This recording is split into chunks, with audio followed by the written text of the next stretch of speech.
Hello mga kabibig! Welcome back sa ating bagong YouTube channel. Ito ang pinakamaingay ng YouTuber sa balat ng YouTube. Ako si Kabibig, maglebak-lebak na tao with evidence. Ako po, hula-hula ng mga tao ba itong paghuli daw ni Zaldico. Para yatang diversionary tactics to. Kasi daw, hindi masyadong malakas ang pasabog ni Ramil Madriaga. Parang hindi effective, hindi kinubit ng mga tao, hindi pinag-usapan si BP Sara, hindi naging topic si BP Sara at hindi naging masama ang tingin ng mga tao kay BP Sara. Nagbumirang kasi lahat ng drama nila at ngayon si Ramil Madriaga mas lalong nalugmok ang kanyang pagkatao. So, timing na timing daw itong chika boom boom ni BBM na nahuli na si Zaldico. Si BBM talaga ang nagchika. Sabi ng ilan, "Oh, BBM, pakita ka naman ng video dyan or picture na nahuli si Zaldico. Baka puro lang tayo kyaw-kyaw. Puro bunganga lang tayo ba?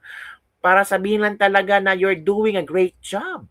Hoy, alam niyo naman ang mga tao ngayon, kailangan ng ebidensya, hindi puro ngaw-ngaw lang. 'Di ba si Ramil Madriaga, hinahanapan ng mga tao ng ebidensya. Yung totoong ebidensya ha, hindi yung mga pictures sa Facebook fan page. At ito na kabibi. Dahil sa mga malilikot na mga pag-iisip ng mga tao ngayon, lalo na sa politika, at talagang pagsabog ng issue ni Zaldico, sabi ng iilan, baka pag mahuli si Zaldico at iuwi sa Pilipinas, baka ituro ni Zaldico na si BP Sara ang mastermind sa anomalya ng flood control. Uy! Grabe naman ka wild imagination niyo. Oo, nagawa nga ni Maramil Madriaga magawa-gawa ng script. Pwede lang magawa yan. Palabasin na si BP Sara ang mastermind, ang pamilya Duterte ang mastermind ng flood control. Sinabi nga ni Claire Castro na itong flood control na anomalous to, hindi lang sa panahon ni Bongbong Marcos, panahon pa ni Duterte. Sinabi yan ni Claire Castro sa isang press con niya. Kaya sabi nito, sabi ng ilang netizen, posible na para daw si Zaldico hindi masyadong mabigat ang kaso or maabsuelto, ay ituturo si BP Sara na mastermind. Naku po mga kabibig, yan na. O ito ha, may narinig lang ako ng mga chika bumbom na posible itong senaryo kabibig. Wag nating pagtawan na ito kasi posibleng maging senaryo to. 'Di ba? Lahat gagawin nila. Ito Ito si Jesus Busidoke. Kinig tayo. Posible ka, bibig? Posible talaga yan, oy. Nga maging... Alam nyo, ito yung nakakatawa, no? Nahuli si Zaldico sa Czech Republic. Ngayon, wala pala tayong extradition treaty doon. Tama. So, talagang mag-aantay tayo kung i-deport ng Czech Republic o hindi for being an undocumented alien, no? Pero ito yung nakakatawa. Ang sinasabi ng mga kakampi ni Marcos, matagal daw na proseso yan dahil may due process.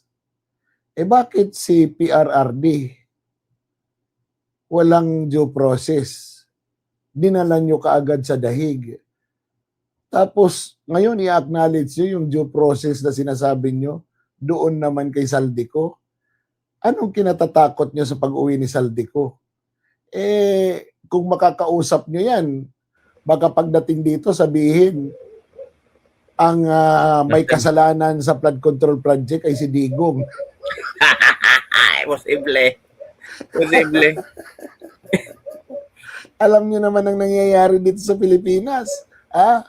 Pag nakakausap na, bumabaliktad na yung istorya. Correct. Kaya alam nyo, it is still open to speculations. Correct. Iuuwi si Zaldico, mauuwi ba si Zaldico, o magsasalita ba siya laban sa mga Marcos, o laban sa mga Duterte. Laban sa mga Duterte. Posible mangyayari yan. Posible talaga yung Kagulo kasi ng Pilipinas. Alam nyo, our administration is no longer working for the people. It Mhm. is working for the survival of the administration. Correct. Hindi na sila after ng welfare ng tao. After na sila sa kanilang survival as a legitimate government. So, paano? So yun ka, bibig. Rinig nyo, no? Posible, speculations to. Lahat gagawin nila para mawala sa posisyon ang mga Duterte. Kung ito ay posibleng makakaligtas sa kanila na mawala ang mga Duterte, ma-impeach si BP Sara, kung itong flood control na ito ay pwedeng i-ano si BP Sara ba, maging mastermind, gagawin nilang lahat. Depende na kay Zaldico kung saan siya papanig. Pero kung papanig si Zaldico kay BBM, paano niya i-explain yung mga videos na kayang in-upload? Ang daming videos na kayang in-upload. Pero sabi namang iba, pwede namang sabihin ni Zaldico, AI yun, ay hindi yun siya. Nako po, mga kabibig. O, eto, si Attorney Harry Roque para magbigyan ng kalinawan ng ating pag-iisip para kay Zaldico. Magandang araw po sa inyong lahat. No? Well, napabalita po ngayon at inanunsyo ng presidente mismo na nahuli na raw po si Zaldico at siya daw po ay nasa bansang Czech Republic. Well, unang-una po, no? Ang pagkakahuli po niya siguro ay dahil nakansela ang kanyang passport. Pag nakansela po ang passport ng isang tao, under international law, siya ay magiging undocumented alien and subject to summary deportation. Oh. Pero kung meron po kayong access kay Zaldico, pwede ba ho iparating ninyo ang mensaheng ito? Zaldi, bagamat ikaw ay nakalimutan mo ko nung ikaw ay nasa kapangyarihan, bagamat ang tatay mo ay naging malapit kong kaibigan at kliyente, sa katunayan, yung tatay mo ang 001, kauna-unahang kliyente ng aking bupete o law office, tayo naman po ay naging kahit paano magkaibigan dahil nga nagsimula ang ating pagkakaibigan nung ikaw ay bata pa. So, bibigyan kita ng legal advice. Ang ginawa mo naman na pag-anunsyo na ang Marcos Jr. ang nasa taas o mastermind ng pangungurakot pagdating sa flood control funds at saka sa pantaunang budget ng DPWH ay isang bagay na po pwedeng magbigay sa iyo ng karapatan na humingi ng asylum. Unang-una, ang sinabi mo ay isang krimen at ikaw ay isang whistleblower. No? Whistleblower dahil naalalaman mo ang detalye ng ginagawa ni Marcos Jr. at ng kanyang pinsan na si Tambaluslos na pandarambong ng Kabanang-Bayan dahil ikaw ay naging chairperson ng Committee on Appropriations. At ikaw din ay malapit na palapit kaalyado ni Speaker na dahil siya ay pinsang buo ni Marcos Jr., ikaw din ay naging katiwala ni Marcos Jr. So yung ginawa mong pag-anunsyo na ang mastermind sa lahat ng kabalustugan sa budget ay si Marcos Jr. ay importanteng testimonya na nagpapakita na tunay na magnanakaw si Marcos at siya talaga ang mastermind ng kabalustugan sa gobyerno. Dahil dyan, ikaw ay tinatawag na whistleblower. Bagamat wala tayong batas na nagbibigay proteksyon sa whistleblower sa Pilipinas, pag ito namang pagiging whistleblower mo ay magiging banta sa iyong buhay, yan ay basihan para ikaw ay humingi ng asylum. Dahil pag ikaw ay pinauwi sa Pilipinas, sigurado ako, napakalaki na pagkakataon na manininoy ka. Papatayin ka na lang dahil ikaw talaga ang kaisa-isahang tao na tumistigo na ang presidente ang siyang nasa ulo. Siya ang mastermind ng kabalustugan pagdating sa pangungurakot ng pondo ng bayan para sa mga infrastructure projects. In fact, ikaw lang ang may personal knowledge na 25 billion o 25% ng 100 billion ang na-deliver mo kay Marcos. Grabe. Ikaw nga nagsabi tungkol doon sa text message ni Bersamin at ni Marcos Jr. na kinukumpirma ni Bersamin ang pangungulekta ng 25% tongpats o porsyento na naibigay kay Presidente Marcos. Ibig sabihin, bagamat ikaw ay pumasok sa bansang Czech Republic na walang passport, undocumented and subject to summary deportation, pag ikaw ay humingi ng karapatan na makakuha ng asylum, hindi ka ipadideport ng Czech Republic. Dahil ang Czech Republic ay kasapi ng 1951 Convention on the Rights of Refugees and Asylum Seeker. Ang gagawin mo lang, hihingin mo sa kapulisan, sa immigration police, na ikaw ay humihingi ng asylum dahil mayroong banta sa buhay mo, dahil ikaw nga ay whistleblower, kaisa-isahang tao na magbibigay testimonya na ang presidente ang mastermind ng kakurakutan sa Pilipinas. At pag ikaw ay humingi ng asylum, automatic, hindi ka na nila o pwedeng mapauwi sa Pilipinas dahil merong ang banta sa buhay mo dyan, dahil ang alam ko rin, talaga namang sinabihan ka rin ng tambaluslos Martin Romualdez na kapag ikaw ay kumanta, papatayin ka. So yan ay legal na basihan para humingi ng asylum, dahil ang asylum talaga ay nagmula yan sa karanasan ng Europa nung pangalawang pandaigdigang digmaan, na napakarami talaga na kapag sila ay nasurrender sa mga Nazis, ay mapapadala sa mga gas chambers. Kaya ginagalang ng husto yan sa Europa dahil napakapait ng kanilang karanasan sa Europa, no? Na talagang namamatay sila dahil sa kanilang pananampalataya, pagiging Hudyo. Ngayon, ang pagiging asylum, binibigay lang yan kung ikaw ay ginikipit, hindi lang dahil sa iyong pananampalataya, hindi lang dahil sa iyong politikal na paniniwala, hindi lang yan dahil sa paninindigan, kung meron talagang banta sa buhay mo, no? Gaya ng ginawa mo na isinugal mo ang buhay mo nung ikaw ay nagbigay patunay sa kakurakutan ni Marcos Jr. Napakadali humingi ng asylum. Sasabihin mo lang sa pulis yan at matitigil na ang kahit anong extradition proceedings. Pero kinakailangan, hingin mo yan. Paulit-ulitin mong hingin yan. Dahil sa ngayon, sigurado ako na ang mga alagad ng bangag ay ginagawa ng lahat ng hakbang para ikaw nga ay mapadeport sa Marili dahil wala ka ng passport. Pero pag ikaw ay humingi ng asylum, hindi ka po pwedeng ma-extradite maski wala kang dokumento dahil yan ay kasama ng karapatang non-refoulement. Ang karapatan ng non-refoulement ay karapatan ng asylum seekers, unang-una, na huwag maparusahan dahil sila ay pumasok ng illegal, gaya mo na wala ng passport. At pangalawa, yun ang pinaka-importante karapatan na hindi ka dapat mapabalik sa bansa na linayasan mo dahil sa banta sa iyong buhay. Itong karapatan na humingi ng asylum ay karapatang pantao. Yan ay nakasaad sa Universal Declaration of Human Rights at sabi ng Korte Suprema, ang Universal Declaration of Human Rights, yung mga karapatan na kabahagi niyan, yan ay batas sa Pilipinas.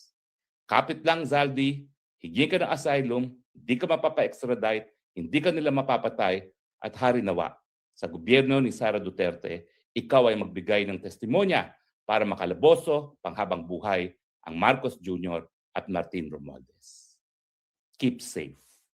Ito po ang inyong spokesman Harry Roque, nagsasabi, I love you, Philippines. You're the only country that I have. You're the only country that I will love.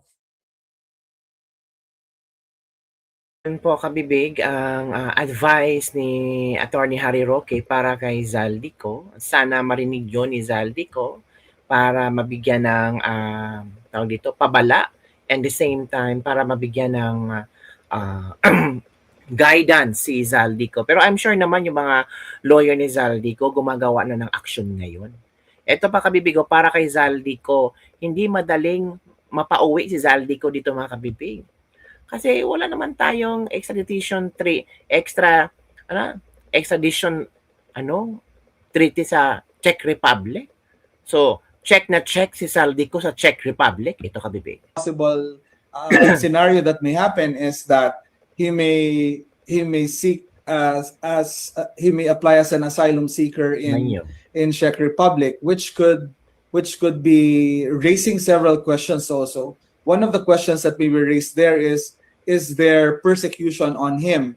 Because he may say that he is making statements against the current administration, and it did in the past, items or statements that relate to how the government is handling funds and all that. So there can be questions on that, and he can raise that there is a well-founded fear on his life and also on the basis of his political opinion, and that he would pray for his non-return to the Philippines, because in cases of asylum seekers and refugee applications under the status determination procedures, the person who is applying for that may not be returned, no? So he cannot be expelled from the local state where he was arrested and returned to the state where he is a national of or habitually residing Posible at. pala. Parang si Harry Roque po. Pwede, sir, ganun. Parang Pwedeng ganyan. But in this case of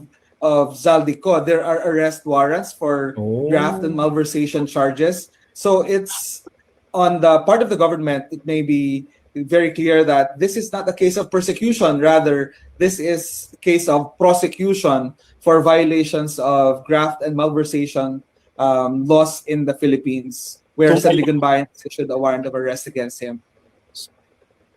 So maliit, sir, yung chance na yung asylum route ang kunin niya because may mga kaso na nga kasi siya.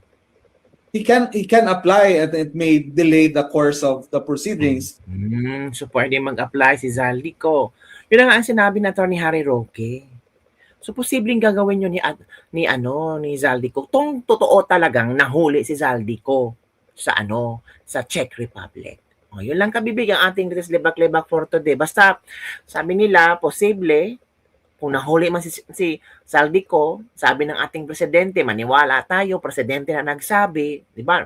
May intelligence funds yan, may confidential funds yan si BBM, bilyones yan. So of course, anong use ng intelligence funds ni BBM para malaman talaga kung totoo o hindi, di ba? And presidente na yan kabibig. So of course, gagawin lahat ni BBM na mapauwi si Zaldico. Ang tanong, gagawin ba talaga? O baka si Zaldico na ang last witness nila, malakas na witness para idiin ang mga Duterte. Alak! So yun lang kabibig ang ating lebak-lebak for the day. Ito lang yung mga mga hokus-pokus, mga iniisip ng mga tao ngayon kasi every trending or every problema sa gobyerno dapat talaga naka-align ang mga Duterte. Grabe naman talaga yan. Yun lang kabibig. Don't forget to like, subscribe, and share this video. Bye everyone. See you next time. Grabe, no?